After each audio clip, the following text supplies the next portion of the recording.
العالمين، والصلاة والسلام على سيدنا محمد خاتم النبيين وإمام المتقين وقائد الغر المحجلين وعلى آله وأصحابه أجمعين إلى يوم الدين. أما بعد فأعوذ بالله من الشيطان الرجيم. بسم الله الرحمن الرحيم.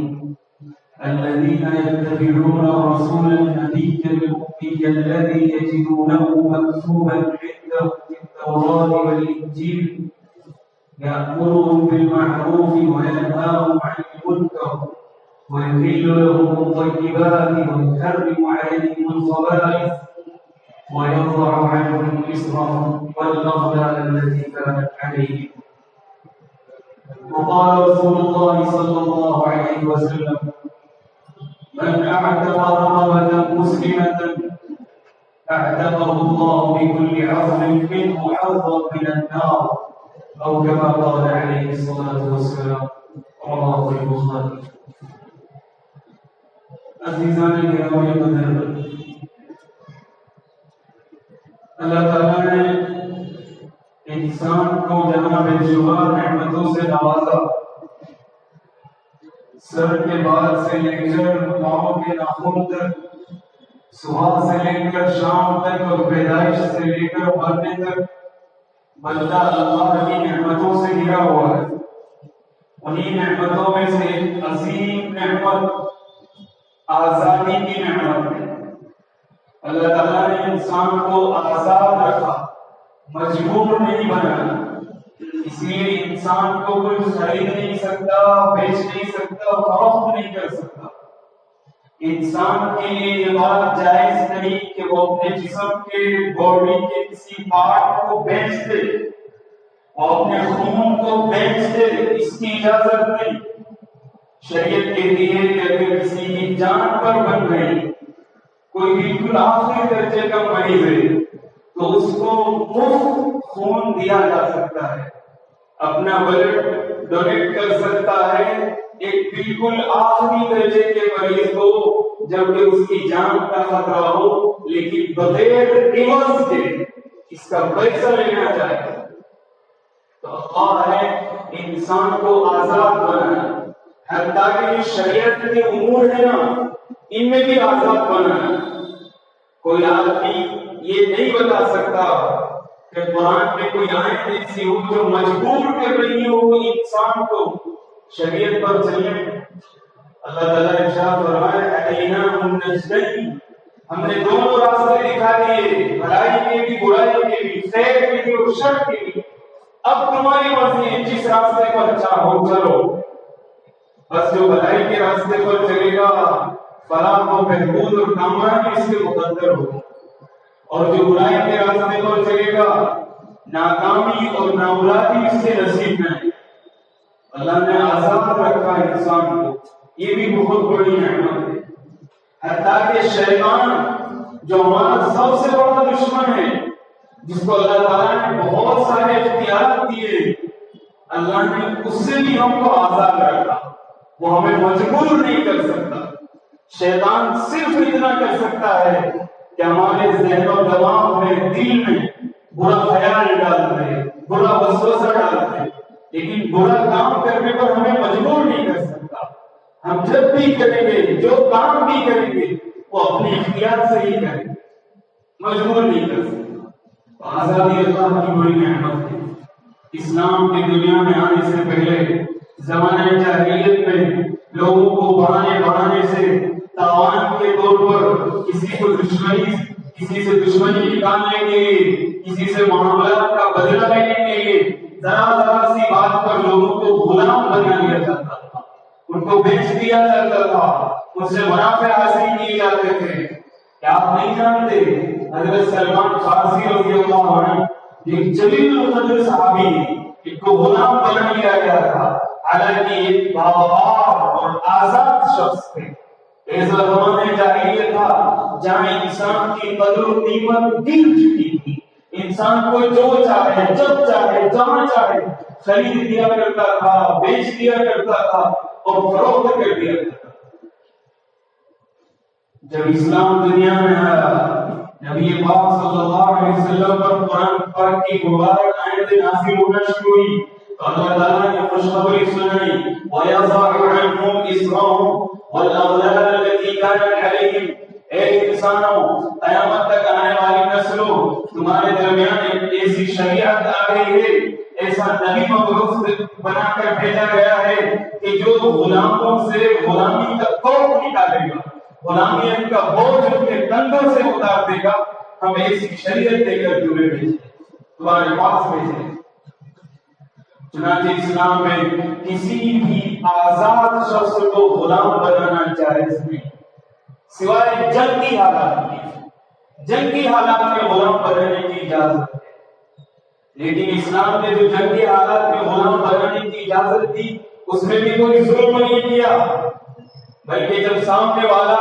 مقابلہ کر رہا ہے ہماری جان اور مال پر حملہ کر رہا ہے تو ظاہر سی بات ہے اس کو قید کرنے کی اس کو غلام بنانے کی عقل کی اجازت ہے لیکن شریعت نے جنگی حالات میں بھی غلام کو ایسے ہی نہیں چھوڑا اس کے حقوق بیان کیے فرمایا نبی پاک صلی اللہ علیہ وسلم نے کہ اپنے ماتحتوں سے اچھا سلوک کرو چنانچہ حضرت ابو ذر رضی اللہ عنہ جو قیمتی لباس خود پہنتے تھے ویسا ہی قیمتی لباس اپنے غلام کو پہنتے تھے اور فرماتے تھے کہ میں نے سنا ہے نبی پاک صلی اللہ علیہ وسلم کو ارشاد فرماتے ہوئے فمن كان اخوه تحت يده فليطعمه مما ياكل ويلبس مما يلبس جس کے تحت اس کا کوئی بھائی غلام بن کر آ جائے تو چاہیے کہ اس کو اسی کھانے میں سے کھلائے جو خود کھا رہا ہے اور وہی کپڑا پہنے جو خود پہن رہا ہے اسلام میں تو غلاموں کو بھی حقوق دی ہے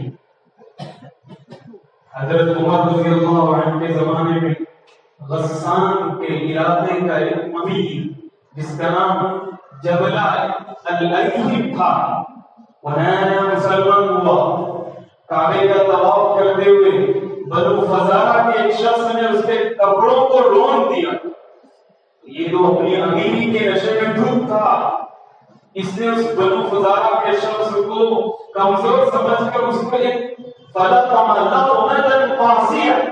اس کو ایک تماچا رسید کر دیا کہ اس کے ناک سے خون بہے حضرت عمر رضی اللہ عنہ کے پاس جب شکایت کی تو آپ نے غسان کے امیر کو کٹیل میں کھڑا کر دیا اور فرمایا یا تو اس شخص کو راضی کرو یا پھر قصاص اور بدلے کے لیے تیار ہو یہ ہے اسلام جہاں غلاموں کو بھی حقوق دیے جاتے ہیں یہاں ایسا نہیں ہے کہ کسی کو جنگ میں اگر غلام بنا لیا گیا تو اس کو ایسے ہی جتنا چاہے اس پر ظلم کرو شریعت اس کی اجازت نہیں ہے بلکہ آپ غور کریں گے تو شریعت نے بہانے سے غلاموں کی آزادی کے راستے ہموار کی چنانچہ فرمایا اگر کسی کو اپنی قسم کا کفارہ ادا کرنا ہو تو غلام کو آزاد کرے اگر کسی کو لیان کا کفارہ ادا کرنا ہو زہار کا کفارہ ادا کرنا ہو تو غلام کو آزاد کرے اگر کسی کو حج کا دم ادا کرنا ہو تو غلام کو آزاد کرے اس سے بڑھ کر نبی پاک صلی اللہ علیہ وسلم نے ارشاد فرمایا کہ اگر کسی نے کسی مسلمان غلام کو آزاد کیا اللہ تعالیٰ جب قیامت کے دن اس غلام کے ایک ایک عضو کے بدلے آزاد کرنے والے کے ایک ایک عضو کو جہنم سے آزاد کریں گے اسلام تو اس قدر عدل و انصاف والا مذہب پوری بات کا خلاصہ یہ ہے کہ اللہ تعالیٰ نے انسان کو پیدائشی طور پر فطری طور پر آزاد پیدا کیا یہ اللہ کی بہت بڑی نعمت ہے کہ انسان کو بااختیار اور آزاد بنائے یہ ملک ہندوستان جس کی تاریخی سرزمین پر ہم اور آپ جی رہے پل رہے چل رہے بڑھ رہے ایک وقت یہ تھا کہ جب اس ملک پر سفید فام لوگوں کا مکمل قبضہ ہو چکا تھا مسلمانوں کی 900 سالہ حکومت کو مسمار اور قسم کر کے سفید فام لوگوں کی انگریزیت کی غلامی کا قانون ہر طرف رواں رواں تھا ہر انسان ذہنی اور جسمانی طور پر غلام بنا دیا گیا تھا اور ہر مخالف اٹھنے والی آواز کا نہ صرف یہ کہ گلا دبایا جاتا تھا بلکہ اس کے بدن کو گولیوں سے چھلنی کر دیا جاتا مسلمان کی شان یہ کہ وہ ظلم کو برداشت نہیں کر سکتا، جہاں بھی رہے، جہاں بھی ظلم ہو اس کے خلاف آواز اٹھانا ہمارا ایمانی فرض بنتا ہے۔ اور یہ تو ہمارے ملک ہندوستان کی بات ہے کہ جہاں مسلمانوں سے حکومت چھینی گئی تھی تو سب سے زیادہ تکلیف اس کی مسلمانوں کو ہوئی، نہ کہ غیر مسلموں۔ چنانچہ جب انگریزوں کا تسلط ہونے لگا اور مظالم کے پہاڑ توڑے جانے لگے تو اس وقت سب سے پہلے انگریزوں کے خلاف جس نے آواز اٹھائی وہ مسلمان تھے۔ سن 1757 عیسوی میں نواب سراج الدولہ نے اور سن 1783 عیسوی میں فتح علی ٹیپو سلطان شہید رحمہ اللہ نے انگریز کے خلاف وہ مقابلہ اور وہ محاذہ نہیں کی کہ انگریز کو لوہے کے چنے چلوا دے اور مجبور کیا ایک مرتبہ ان کو شکست پر۔ لیکن پھر اپنے ہی لوگوں کی غداری کی وجہ سے ان لوگوں کو بھی شکست کا منہ دیکھنا۔ حضرت ٹیپو سلطان شہید رحمہ اللہ جب شہید ہونے لگے تو آخری کلمات جو ان کی زبان پر تھے وہ ہم سب کے لیے درس، اس میں ہم سب کے لیے سبق ہے۔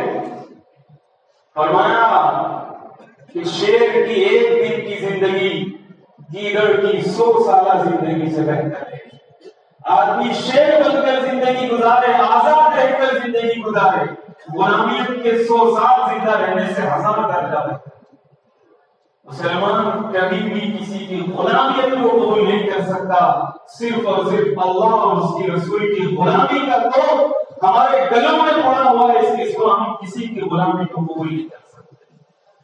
اسلام اس کی اجازت بھی نہیں دیتا، اللہ نے آزاد بنایا ہے۔ اسی پر بس نہیں، سن 1803 عیسوی میں حضرت شاہ عبدالعزیز محدث دہلوی رحمہ اللہ نے، جو شاہ ولی اللہ محدث دہلوی رحمہ اللہ کے فرزند تھے، انہوں نے اکبر آبادی مسجد سے ایک فتویٰ جاری کیا اور اس کو ممبر پر کھڑے ہو کر سنانا کہ انگریز کے خلاف علم بغاوت اور علم جہاد بلند کرنا ہر مسلمان پر فرض ہے۔ اور یہ چنگاری کی طرح سارے ملک میں تھے۔ انگریز کو یہ بات اتنی ناگوار گزری کہ اس نے شاہ عبدالعزیز محدث دہلوی رحمۃ اللہ علیہ کے دونوں ہاتھوں کو کلائیوں سے کٹوا دیا، دونوں ہاتھوں کو کٹوا دیا۔ انہوں نے جن ہاتھوں سے ہمارے خلاف یہ حکم جاری کیا ہے وہی ہاتھ ان سے چھین لیے، اور وہ مسجد جس کے ممبر سے کھڑے ہو کر انہوں نے علم بغاوت کا اعلان کیا تھا، بلند کیا تھا، اس مسجد کو مسمار کرنے کے بجائے اس کو تہس کیا گیا، اس کو ولی کا ولی دبوایا گیا اور علامت بنا دیا گیا لوگوں کے دلوں میں ڈر بٹھانے کے لیے کہ جو بھی انگریز کے خلاف آواز اٹھائے گا اس کا حشر ہے۔ لیکن اس کے بعد آزادی کی جو چنگاری سارے ملک میں تھی اس کو کوئی نہیں روک سکا، اور سن 1857 سے لے کر سن 1947 تک 90 سال کی مسلسل جدوجہد اور قربانیوں کے نتیجے میں اور لاشوں کے ڈھیروں کے لگ جانے کے نتیجے میں اللہ تعالیٰ نے وہ آزادی کی نعمت ہمیں عطا فرمائی ہمارے آباء و اجداد کی قربانی کے نتیجے میں کہ آپ اور ہم آج اس کا پھل لے کر آسانی سے آزادی کی زندگی گزار رہے ہیں۔ قربانیوں کے بعد انقلاب آتے ہیں۔ آپ خیال کیجیے 1857 سے لے کر 1947 تک 90 سال مسلسل جدوجہد ہوتی رہی، تب جا کر قربانی ملی۔ پتا چلا کوئی بھی انقلاب بغیر قربانیوں کے نہیں آ سکتا۔ ہم کیا چاہتے ہیں 2 لفظ دعا کے کریں اور سارے حالات بدل جائیں۔ نبی پاک صلی اللہ علیہ وسلم نے صحابہ کے ساتھ قربانیاں دی، حتیٰ کہ نبی پاک صلی اللہ علیہ وسلم کا چہرہ مبارک لہو سے تر ہو گیا، خون سے تر ہو گیا، شدید زخمی ہو گیا۔ آپ کے صحابہ کو شہید کیا گیا، مکہ جو آپ کا وطن تھا، مبارک وطن تھا، اس سے نکالا گیا، ہجرت پر مجبور کیا گیا، کسی کو اپنی ہجرت کی قیمت چکانی پڑی، کسی کا گھر بار مال و دولت سب کچھ چھین لیا گیا۔ یہ سب قربانی دینے کے بعد مکہ فتح ہوا اور اسلام پھیلتا پھیلتا 4 دام عالم میں پھیل۔ جب تک ہم قربانی نہیں دیں گے شہوتوں کی، مظلومات کی، مرغوبات کی، شیطان کے خلاف علم بغاوت بلند نہیں کریں گے، قربانیاں نہیں دیں گے، کوئی نتیجہ وجود میں نہیں آئے گا۔ قربانیاں دینا ضروری ہے۔ ملک آزاد ہوا 1947 میں، اس کے بعد ضروری تھا کہ ملک کے لیے ایک نیا قانون لایا جائے، انگریزوں کے قانون کو ہٹا کر جو انڈیا ایکٹ کے نام سے مشہور تھا، جس کو 1935 میں لاگو کیا گیا تھا، اس کے خلاف ایک نیا قانون بنایا جائے۔ اس نئے قانون کو بنانے کے لیے 7 لوگوں کی کمیٹی بنائی گئی، جس میں ڈاکٹر امبیڈکر تو تھے ہی، اس کے علاوہ حضرت مولانا ابوالکلام آزاد اور حضرت مولانا حفظ الرحمان سیغاگی رحمہ اللہ، یہ 2 مسلمان شخصیت تھی کہ آج ہندوستان کا قانون جو بنا ہوا ہے، انہی لوگوں کی محنت کا ثمرہ ہے۔ اور اس قانون کو بنانے میں، اس دستور کو بنانے میں 2 سال 11 مہینے 18 دن کا وقت لگا، اور اس کو تیار کرنے میں 3 کروڑ روپوں کا خرچ آیا، اور 24 نومبر 1949 میں اس دستور کے مسودے کو نیشنل اسمبلی میں پیش کیا گیا، اور اس کے ایک ایک جز پر، ایک ایک شق پر کھلی بحث کی گئی۔ چنانچہ 2000 ترمیمی تجاویز اس کے لیے پیش کی گئی۔ پھر 24 جنوری 1950 میں ساری نیشنل اسمبلی کے اراکین نے اس پر دستخط کی، اور پھر 26 جنوری 1950 عیسوی کو صبح 10:18 پر ہندوستان کا نیا قانون، ایک سیکولر قانون نافذ کر دیا، جس کی خوشی میں ہم سال لوگ 26 جنوری کو مناتے ہیں۔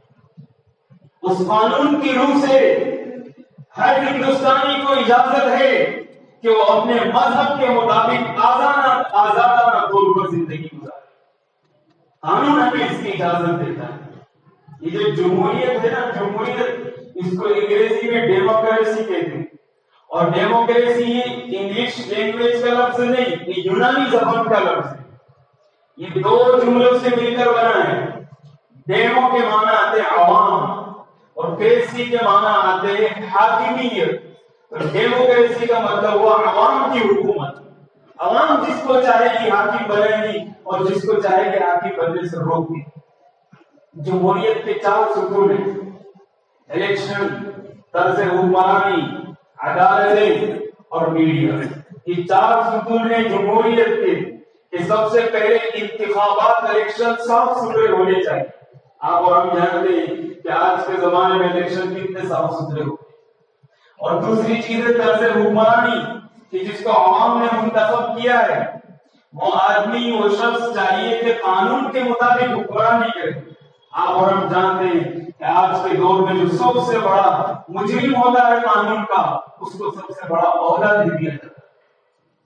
تیسری چیز ہے عدالتیں، جن کی ذمہ داری یہ تھی کہ جہاں جہاں ملک میں قانون کی خلاف ورزی ہو، ان کو قانون کی خلاف ورزی کرنے کی سزائیں دی جائیں۔ آپ اور ہم جانتے ہیں آج ہماری عدالتوں سے بھی غیر منصفانہ فیصلے جاری ہو رہے ہیں۔ میڈیا، جس کا کام یہ تھا کہ حکومت کی اسکیموں کو عوام تک پہنچائے اور عوام کے مطالبات کو حکومت تک پہنچائے، آپ اور ہم جانتے ہیں کہ میڈیا آج کے زمانے میں وگیاپن اور ایڈورٹائز کمپنیوں کے ہاتھوں کا کھلونا بن کر ہے۔ خلاصہ یہ ہے کہ جمہوریت کے 4 ستون تقریباً تہس نہس ہو گئے۔ وہ ملک ہندوستان جس کو آزاد کرانے کے لیے سب سے زیادہ قربانی مسلمانوں نے کی۔ ایک غیر مسلم مورخ ہے پیر شرما، وہ اپنی ہسٹری بک میں لکھتا ہے کہ اس ملک کو آزاد کرانے میں مسلمانوں کا 2/3 حصہ ہے۔ اس لیے ہمیں یوں نہیں کہنا چاہیے کہ اس ملک کی آزادی میں ہمارا بھی حصہ ہے، بلکہ یہ کہنا چاہیے کہ اس ملک کو ہم نے ہی آزاد کرایا، البتہ کچھ غیر لوگوں کا بھی حصہ ہے۔ اصل تو آزادی ہم نے دی۔ سب سے پہلے آزادی کا خواب مسلمانوں نے دکھایا، ان غیر مسلموں کو تو اس کی تعبیر بھی نہیں مانی۔ یہ تو انگریزوں کے پیٹھوں بنے بیٹھے تھے، یہ چند عہدوں کی خاطر، دولت کی خاطر ان کی غلامی تسلیم کر چکے تھے۔ ان کو آزادی کا خواب ہمارے آباء و اجداد نے، جو لوگ ہسٹری سے واقف ہیں اور جو ہسٹری کو جانتے ہیں اور جاننا چاہیے، ان چیزوں کو یاد رکھنا چاہیے مسلمانوں. اگر ہم اپنی تاریخ کو بھلا دیں گے تو پیس دیے جائیں گے اور بسمار کر دیے جائیں گے. وہی قوم سر اٹھا کر زندگی گزارتی ہے جس کو اپنی تاریخ یاد ہے. اس لیے اپنی تاریخ کو یاد رکھو. آخر میں 5 چیزیں ذکر کر کے بات ختم کرتا ہوں کہ اب جب ایسے خطرناک حالات ہیں جس میں وہ دستور جو ہمیں تحفظ دیتا تھا آزادی کے ساتھ زندگی گزارنے کی، آج وہی دستور چند لوگوں کے ہاتھوں کا کھلونا بن کر رہی ہے. وہ دستور جس کے مطابق ہر مسلمان کیا ہر شخص کو اپنے مذہب کے مطابق زندگی گزارنے کی اجازت تھی، آج اس ملک میں صرف مسلمان ہونے کی وجہ سے کتنے لوگوں کی لنچنگ کر دی جاتی ہے.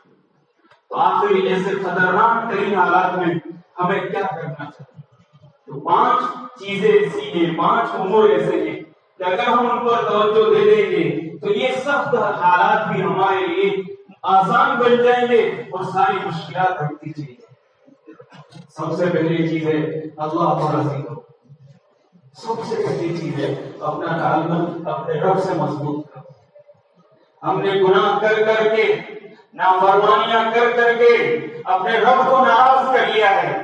یہ حالات کا بدلنا اور بگڑنا بتا رہا ہے کہ اللہ ہم سے ناراض ہے. اس لیے ضروری ہے کہ سب سے پہلے اپنے رب کو راضی کرو، سچی پکی توبہ کرو. جس طرح کسی گھر کا کوئی فرد، کسی فیملی کا کوئی ممبر اگر گم ہو جائے اور پھر اچانک وہ واپس آ جائے تو گھر والوں کو کتنی خوشی ہوتی ہے. اس سے کہیں زیادہ جب کوئی نافرمان بندہ اللہ کے سامنے توبہ کرتا ہے تو اللہ کو بہت خوشی ہوتی ہے. سچی پکی توبہ. کتنی عجیب بات ہے نا کہ دنیا میں جو جتنا بڑا طاقتور ہے، جتنا بڑا دولت مند ہے، اتنے ہی اس کے نخرے ہیں، اتنا ہی مشکل اس کو راضی کرنا ہے. لیکن اللہ رب العزت جو سارے جہان کا مالک و خالق ہے، ہر چیز پر قادر ہے، اس کو راضی کرنا بہت آسان. ایک مرتبہ سچے دل سے یوں کہتے کہ اللہ میری توبہ، اللہ راضی ہو جائے. قرآن میں اللہ وعدہ فرما رہے ہیں لنخرجنكم من أرضنا أو لتعودن في ملتنا فأوحى إليهم ربهم لنهلكن الظالمين. کہ کچھ لوگ ایسے بھی آئیں گے، یہ آیتیں قرآن کی ایسے لکھی ہے جیسے آج کے حالات کے لیے نازل ہوئی. اللہ فرمائے کچھ لوگ ایسے آئیں گے جو تمہیں تمہارے ملک سے تمہارے نکالنا چاہیں گے، جیسے آج کا لینا کسی کا مسئلہ ہے. کچھ لوگ ایسے ہوں گے جو تمہیں دھرم پریورتن کے لیے مجبور کریں گے. لتعودن في ملتنا. اللہ فرمائے ان کی ٹینشن نہ لینا. اوحا الیہم ربہم لنہلکن الظالمین. ایسے ظالموں کو تو ہم نیست و نابود کرتے. وَلَنُسْكِنَنَّكُمُ الْأَرْضَ مِنْ بَعْدِهِمْ. اور ان کی جگہ تمہیں حاکم بنا دیں گے زمین کا. لیکن ایک شرط لگائی اللہ نے، ذَلِكَ لِمَنْ خَافَ مَقَامِي وَخَافَ وَعِيدِ. یہ ان لوگوں کو حاصل ہوگا جو اللہ سے ڈر کر زندگی گزاریں گے اور اپنے اللہ کو مانیں گے. تو بھائی سب سے پہلی چیز ہے، ہو گئے جتنے گناہ ہونے تھے، سچی پکی اللہ سے توبہ کرو، اللہ کو راضی کر دو. اگر اللہ کی مدد ہمارے ساتھ ہے، چاہے ساری دنیا ہماری مخالف ہو، ہم دنیا میں کہیں بھی کبھی بھی فتح حاصل کر سکتے ہیں.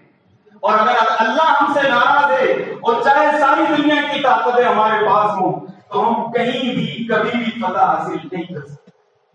اس لیے بھائی سب سے پہلی ضروری چیز ہے کہ سچی پکی توبہ کریں گے. بڑی سبھی جمعہ کا مبارک دن ہے جی، اللہ کے گھر میں بیٹھ کر ہم وعدہ کر رہے ہیں سچی پکی توبہ کریں. تنہائی میں بیٹھ کر اپنے اللہ سے باتیں کرو کہ اللہ جتنے گناہ ہوتے ہیں اس سے سچی پکی توبہ کرتا ہوں، اللہ معاف فرما. ایک ذرا سا تعاقب بھی سچی توبہ کرے گا نا، اللہ اس کی برکت سے پوری بستی پر رحمت نازل کرے. اور دوسرا کام ہے اتحاد و اتفاق. آپ ہسٹری کو اگر دیکھیے، کوئی بھی قوم تب تک کامیاب نہیں ہوئی جب تک کہ اس قوم کے لوگ آپس میں متحد اور متفق نہیں. نبی محمد صلی اللہ علیہ وسلم نے ارشاد فرمایا ایک مسلمان کی شان یہ ہونی چاہیے کہ دنیا کے کسی کونے پر بھی اگر کسی مسلمان کو کوئی تکلیف ہوتی ہے تو اس تکلیف کا احساس دوسرے کونے پر بسنے والے مسلمان کو ہوتا ہے. اس قدر اتحاد ہے. فرمایا نبی پاک صلی اللہ علیہ وسلم نے کہ جن 2 مسلمان شخصوں نے 3 دن سے زیادہ آپس میں بول چال بند کر لا يقبل الله منه عدلا ولا صرفا. اللہ تعالیٰ نے ان کی فرض عبادت کو قبول کرتے نہ نفل عبادت. اس لیے بھائی سارے اختلافات کو بھلا کر متحد و متفق ہو جاؤ. جب ہم متحد و متفق ہوں گے تو ہمارے ووٹ کی حیثیت ہم لوگوں کو بتا سکیں, اور جب ہم متحد نہیں ہوں گے تو ہماری کوئی حیثیت نہیں. وقت مکمل ہو رہا ہے. تیسری چیز ہے کہ ہم اپنے پیسے کا صحیح استعمال کریں. اللہ کی پناہ سب سے نازک مسئلہ ہے. آج کے دور میں جو جتنا مالدار ہے وہ اور زیادہ مالدار ہونے کی فکر میں لگا ہوا ہے. اللہ کے بندے, اللہ نے جو مال دیا ہے نا, یہ غریبوں کی مدد کے لیے دیا ہے, نہ یہ کہ تم اس کی تھیلیوں پر تھیلیاں لگاتا چل رہا ہے. غریبوں کو کام دو, مالداروں غریبوں کو کام دو. تمہارے مال پر ان غریبوں کا حق ہے. اگر تم ان غریبوں کو کام نہیں دو گے تو یہ چوری کریں گے, ڈکیتی ڈالیں گے اور جیلوں میں پھٹ دیجیے. آج کی رپورٹ کے مطابق بھی ہمارے ملک میں سب سے زیادہ جیل کی سلاخوں کے پیچھے مسلم کمیونٹی ہے. اس کے ذمہ دار ہماری قوم کے مالدار ہیں. پیسے سے پیسہ بنانے کی فکر ہے. شیئر مارکیٹ میں پیسہ لگانا 5 شرطوں کے ساتھ جائز ہے, پھر کبھی انشاءاللہ ہے. لیکن جو شخص شیئر مارکیٹ میں پیسہ لگائے گا وہ کبھی سکون سے نہیں رہ سکتا. نمازوں میں بھی اس کو یہ خیال رہے گا کہ میرا شیئر بڑھا کے گیا, اور وہی پیسہ آپ کسی غریب کو کام دینے میں لگا دیں گے. کسی کو مشین دلا دی, کسی کو کوئی گاڑی سواری دلا دی, پھر اس کا نفع پرسنٹیج کے حساب سے شیئر کر لیا, تو اس غریب کے سارے گھر والے, اس کے بچے, اس کی بچی اس مالدار کو دعا دیں کہ اللہ اس مالدار کے گھر کو بسا جس نے ہمارے والد کو کام دی. تو اللہ اس کے نتیجے میں اور برکت دیں گے. اس لیے بھائی پیسے کا صحیح استعمال کرو اور غریبوں کو کام دو, ورنہ قیامت کے دن سوال ہوگا کہ ہم نے مال دیا تھا تو نے اس کو کیسے استعمال کیا. چوتھی چیز ہے کہ تدبیر اختیار کرو. تدبیر اختیار کرنے میں جسمانی اور ہر اعتبار سے تدبیر ہے. سب سے اہم تدبیر ہے کہ اپنی اولاد کو دنیا کی تعلیم, ہائی ایجوکیشن, بلند مناصب کی تعلیم دلاؤ. ججز, IAS, IPS, ان چیزوں کے کورسز کراؤ. آج کل ہمارے ملک میں بہت ساری تنظیمیں ایسی ہیں جو آپ کی فیس بھی بھرے گی, جو آپ کو اسکالرشپ بھی دے گی, جو آپ کے ایڈمیشن بھی کرائے گی. آپ کو کچھ نہیں کرنا, صرف محنت کرنی. آپ سارے عہدے حاصل کر سکتے. ابھی کل ہمارے پاس ایک جمعیت کا اناؤنسمنٹ آیا کہ جو اسٹوڈنٹ ہائی ایجوکیشن سے جڑے ہوئے اس کو جمعیت علماء نے اسکالرشپ دی. جن حضرات کو چاہیے وہ رابطہ کریں. تو یہ ساری چیزیں جب ان عہدوں پر ہمارے لوگ ہوں گے تو ناانصافیاں نہیں ہوگی, پھر انصاف ہی انصاف ہوگا. ابھی اور لمبی بات کی آخری چیز ہے اچھے اخلاق. بھائی ہم جس طرح زندگی گزاریں گے نا, اس سے اسلام کی تبلیغ ہوگی. غیر مسلم اس سے اندازہ لگائیں گے کہ مسلمان ایسا ہوتا ہے. اسلام ان کو یہی سکھاتا ہے. اگر ہم برے کام کریں گے تو اسلام کی امیج خراب ہوگی, اور غیر مسلم سمجھیں گے اسلام تو ان کو یہ گندے کام سکھاتا ہے. تو بھائی ہمارے گندے کام کرنے سے ہمارا مذہب بدنام ہو رہا ہے. اس لیے مذہب کو بدنام ہونے سے بچاؤ اور اچھے اخلاق سے زندگی گزارو, محبتیں بانٹو. اس کے نتیجے میں غیر مسلم بھی مسلمان ہونے پر مجبور ہو جائے گا. اللہ تعالیٰ ہم سب کو غیر سننے زیادہ کی توفیق عطا فرمائے.